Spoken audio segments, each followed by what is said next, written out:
ಎಲ್ಲಿ ಬೆಳಿತಾರೆ ಎಲ್ಲಿ ಇಟ್ಟಿರ್ತಾರೆ ಬಂದು ತೊಗೊಂಡು ಹೋಗ್ತಾರೆ. ರೋಡ್ ಮಾಡಿಸಿದ್ರಿ ಈಗ ನೀವೆಲ್ಲ ಹಿಂದಿನ ಎಲ್ಲ ಸರಕುಗಳು ಕೊಡ್ಕೊಂಡು ಅದು ಎಷ್ಟು ಪರ್ಸೆಂಟೇಜ್ ತೊಗೊಂಡಿದ್ರು ಏನು ಮಾಡಿದ್ರು ನಿಮಗೆಲ್ಲ ಗೊತ್ತದ.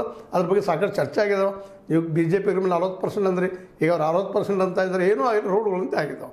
ಅಲ್ಲಿ ಗೋಡಾವಣೆ ಕಟ್ಟಿಕೊಟ್ರೆ ಅವ್ರು ಬೆಳೆಗಳನ್ನ ಇಟ್ಕೊಂಡು ತಮ್ಮ ಮಾರ್ಕೆಟನ್ನು ಪ್ರತಿ ಹಳ್ಳಿ ಮಾಡಿದರೆ ಇದು ಒಂದು ರೈತರಿಗೆ ಪರಿಹಾರ ಆಗಲಿಕ್ಕಿಲ್ವಾ? ಇದ್ರ ಬಗ್ಗೆ ಇನ್ನಷ್ಟು ಯೋಚನೆ ಮಾಡಿರಿ ಅಂತ ಹೇಳ್ತಾ, ಏನೋ ಆಗಲಿ ಖರ್ಗೆಯವರ ಸಲಹೆ ಮೇರೆಗೆ ಸಂಪುಟ ಪುನರ್ರಚನೆ ಆಗೇ ಆಗ್ತದೆ. ಕೆಲಸ ಮಾಡೋರು 8 ಮಂದಿ ಬದಲಾಗ್ತಾರೆ, ಹೋಗ್ತಾರೆ, ಬರ್ತಾರೆ. ಅದು ಮೆಜಾರಿಟಿ ಐತಿ, ಯಾರೂ ಜಿಗಿದು ಹೋಗ್ಲಿಕ್ಕೆ ಇಲ್ಲ ಇಲ್ಲಿದೆ. ಅದು ಬಿ ಜೆ ಪಿ ಜಿಗಿದು ಹೋಗೋದು ಮಾತು ಭಾಳ ದೂರ ಅದ. 40-50 ಜನರ MLAಗಳನ್ನು ತೊಗೊಂಡು ಕೊಡ್ಬೇಕಾಗಿತ್ತಂದ್ರೆ ಅಷ್ಟು ಸುಲಭ ಮಾತಲ್ಲ. ಅದೇ ಕಾರಣ ಅವರು ಯಾರಿಗೂ ಬಲಿನೂ ಆಗಲಿಕ್ಕಿಲ್ಲ. ಯಾಕಂದ್ರೆ ಅಧಿಕಾರದಲ್ಲಿ ಇರುವಂಥ ಸರ್ಕಾರವನ್ನು ಅಥವಾ ಪಕ್ಷವನ್ನು ಬಿಟ್ಟು ಯಾರೂ ಹೋಗೋದಿಲ್ಲ ಅನ್ನೋದು ಸಾಮಾನ್ಯ ನಂಬಿಕೆ.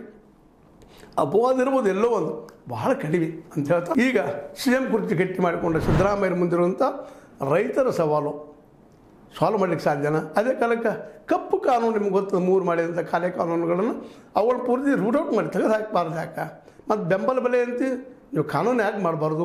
ಇದು ಕೊನೆಯ ಪ್ರಶ್ನೆಗಳು ನಮ್ಮವು. ಯಾಕಂದ್ರೆ ನೀವು ಆಯ್ತಂದ್ರೆ ರೈತ ನಿಟ್ಟುಸಿರು ಬಿಡ್ತಾನೆ, ರಾಜ್ಯದ ಅರ್ಥವ್ಯವಸ್ಥೆ ಬದಲಾಗ್ತದೆ. ಗ್ಯಾರಂಟಿ ಕೊಟ್ಟ ಸಾಕಷ್ಟು ಉಸಿರನ್ನು ಬದಲು ಮಾಡಿಸಿದ್ರಿ, ಇದನ್ನು ಕೊಟ್ಟು ಇನ್ನೂ ಪೂರ್ಣ ಮಾಡೋದ್ರೆ ರಾಜ್ಯದ ಆರ್ಥಿಕ ವ್ಯವಸ್ಥೆ ಒಂದು ಹಂತದವರೆಗೆ ಭಾಳ ದೊಡ್ಡದು. ಅಷ್ಟೇ ಅಲ್ಲ, ಇಡೀ ದೇಶಕ್ಕೆ ಒಂದು ಮಾದರಿ ಆಗ್ತದೆ ಅಂತ ಹೇಳ್ತಾ, ಇದು ನಿಮ್ಮ ಲೈಕ್ ಆಗಿರ್ಬೋದು. ಲೈಕ್ ಮಾಡಿ, ಶೇರ್ ಮಾಡಿ, ಕಾಮೆಂಟ್ ಮಾಡಿ, ಜೊತೆ ಸಬ್ಸ್ಕ್ರೈಬ್ ನಿಲ್ಲಿಸ್ಬಿಟ್ರೆ 16 ನ್ಯೂಸ್ ಅಥವಾ ಸತ್ಯದ ಕೈಗೊಂಡು ವಂದನೆಗಳು.